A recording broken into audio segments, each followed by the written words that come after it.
National ഹൈവേയുടെ പണി തകൃതിയായി നടക്കുന്നത് കാണുകയാണല്ലോ. ഇത് നേരത്തെ നടക്കേണ്ടതായിരുന്നല്ലോ. എന്താണ് UDF-ഉം LDF-ഉം തമ്മിലുള്ള വ്യത്യാസം? UDF-ന്റെ കാലം അന്ന് ഈ നാഷണൽ ഹൈവേ വികസനവുമായി ബന്ധപ്പെട്ട് ഭൂമി ഏറ്റെടുക്കേണ്ട പ്രശ്നം ഉയർന്നു വന്നു. ചില അഭിപ്രായങ്ങൾ പലയിടത്തും ഉണ്ടായിരുന്നു. അതിന് ഒരു യോഗം ചേർന്നു. ആ യോഗത്തിൽ പങ്കെടുത്ത ഒരാളായിരുന്നു ഞാൻ, എന്റെ പാർട്ടിയുടെ പ്രതിനിധി എന്ന നിലയിൽ. ആ യോഗം ഏകണ്ഠമായ ഒരു തീരുമാനമെടുത്തു. 45 മീറ്റർ വീതിയിൽ സ്ഥലമെടുക്കണം. എടുത്തില്ലല്ലോ. ഒരു തരത്തിലും മുന്നോട്ട് പോകാൻ കഴിയില്ല എന്ന അവസ്ഥ വന്നപ്പോഴാണല്ലോ നാഷണൽ ഹൈവേ അതോറിറ്റി കേരളത്തിൽ പ്രതീക്ഷ വെക്കാതിരുന്നത്. 2016-ൽ LDF സർക്കാർ അധികാരത്തിൽ വരുമ്പോൾ കേരളത്തിലെ നാഷണൽ ഹൈവേ വികസനം അത്യന്തം പരിതാപകരമായ അവസ്ഥയിൽ.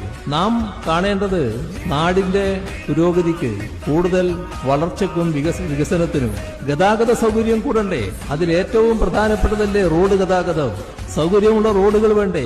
നമ്മുടെ സംസ്ഥാനവുമായി തൊട്ടുകിടക്കുന്ന സംസ്ഥാനങ്ങളുണ്ട്. നമ്മള് ആ കാലത്ത് മറ്റു സംസ്ഥാനങ്ങളിലേക്ക് യാത്ര ചെയ്യുമ്പോൾ നമ്മുടെ അതിർത്തിയിലെത്തുന്നത് വരെ വിഷമം.